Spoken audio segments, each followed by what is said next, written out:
Les grandes sections, on va se retrouver aujourd'hui pour nos problèmes. Alors, je vous ai donné à la maison chaque jour des petits problèmes à faire avec le matériel du quotidien, le matériel de la maison. Aujourd'hui, nous allons faire 3 problèmes du même type que ce que je vous ai donné. Et puis, on va voir ensemble comment il faut trouver la réponse au problème. Allez, on commence avec le premier problème.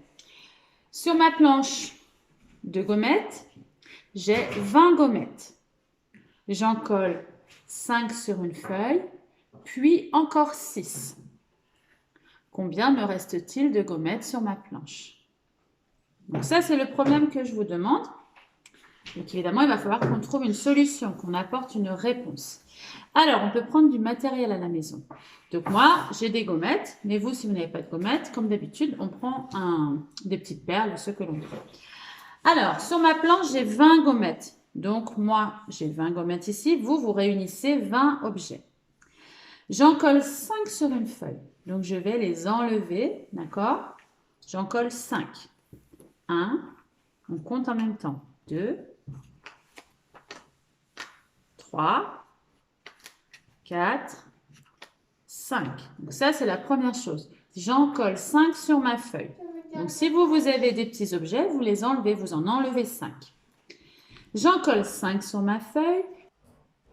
Donc on en colle 5 feuilles. Qu'est-ce que ça signifie ça?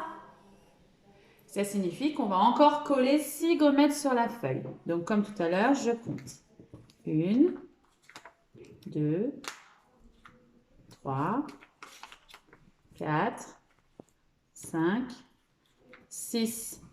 Voilà. Donc j'ai bien collé 5 gommettes, puis encore 6. La question que je vous pose, combien reste-t-il de gommettes sur ma planche? Donc là, comment est-ce que je vais trouver la solution? Eh bien, je vais tout simplement compter les gommettes qui restent.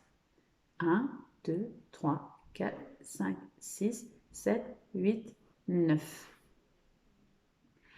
La réponse à ma question va donc être, il reste 9 gommettes sur la planche.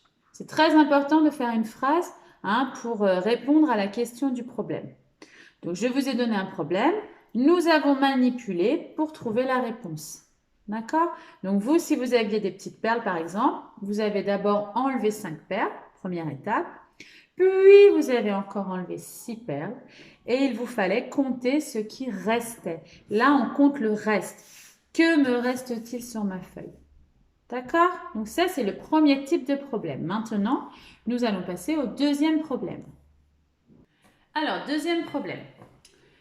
Je vais dans un magasin et je vais acheter 3 boîtes d'œufs. Dans chaque boîte, il y a 6 œufs. Je vous demande combien aurais-je acheté d'œufs en tout? Je vais dans un magasin, j'achète 3 boîtes d'œufs. Dans chaque boîte, il y a 6 œufs. Combien est-ce que je vais avoir d'œufs en tout? Alors, comme d'habitude, on utilise du matériel. Ce qu'il faut bien comprendre, ce sont les différents éléments du problème. Donc, je vais dans un magasin, je vais acheter 3 boîtes d'œufs. Donc, ça, c'est la première indication. Je vais avoir 3 boîtes. D'accord? Deuxième information, j'achète des boîtes de 6 œufs. Donc, ça veut dire que dans chaque boîte, je vais avoir 6 œufs. Très bien. Donc, il me faut 3 boîtes. Alors, je vais les prendre. Une boîte, 2 boîtes, 3 boîtes. Donc là, j'ai bien 1, 2, 3 boîtes. 3 boîtes de 6 œufs. Dans chaque boîte, j'ai 6 œufs. 1, 2, 3, 4, 5, 6. 1, 2, 3, 4, 5, 6. 1, 2, 3, 4, 5, 6. Et ma question, combien est-ce que j'ai d'œufs en tout? Alors, comment allez-vous faire pour trouver là? Eh bien, nous allons compter le total des œufs. 1, 2, 3, 4, 5, 6, 7, 8, 9, 10, 11, 12, 13, 14, 15, 16, 17, 18. Donc, la réponse à ma question va être, il y a 18 œufs. Alors, on a donc 3 boîtes. Le nombre d'œufs dans les boîtes est le même. D'accord? On a fait 6 plus 6 plus 6. Si on écrivait ça l'écriture mathématique. Alors, vous savez peut-être que 6 plus 6, ça fait 12. Donc déjà, 6 plus 6, ça fait 12.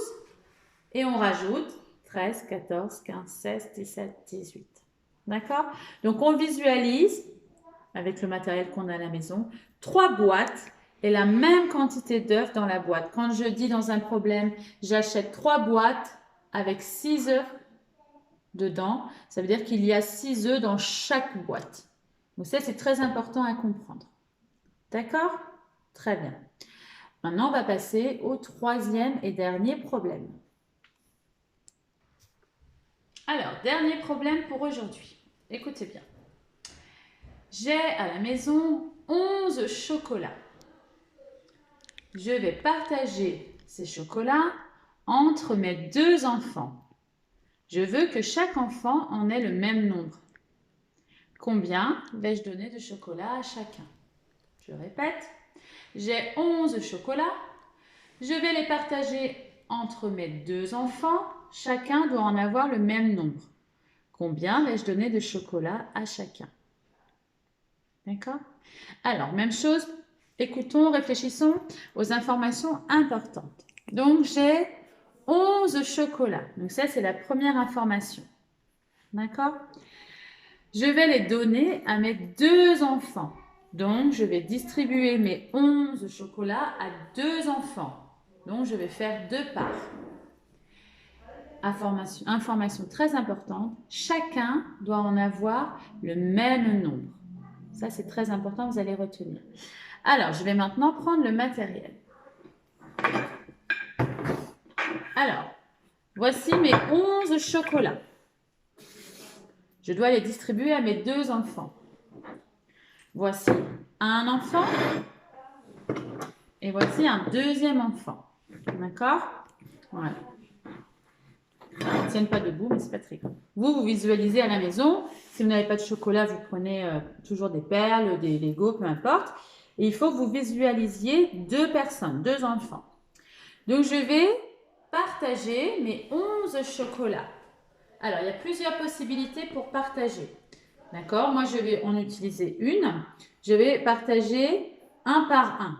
Donc, pour être sûr que chacun en ait le même nombre, je vais faire un chocolat ici, un ici. À chaque fois que je donne à un des enfants, je vais donner aussi à l'autre. Tant qu'il me reste des chocolats, là je donne, là je donne. J'ai donné à chacun le même nombre.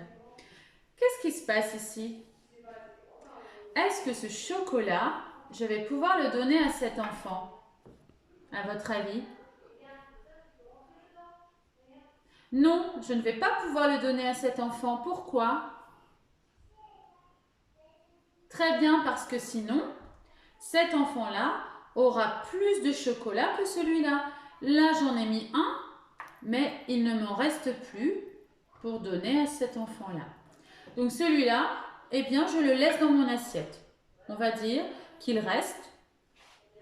Je ne peux pas le distribuer, puisque sinon, mes 2 enfants n'auront pas le même nombre de chocolat. Ça, c'est important. Donc, on a le droit, on laisse celui-là, on le laisse dans l'assiette.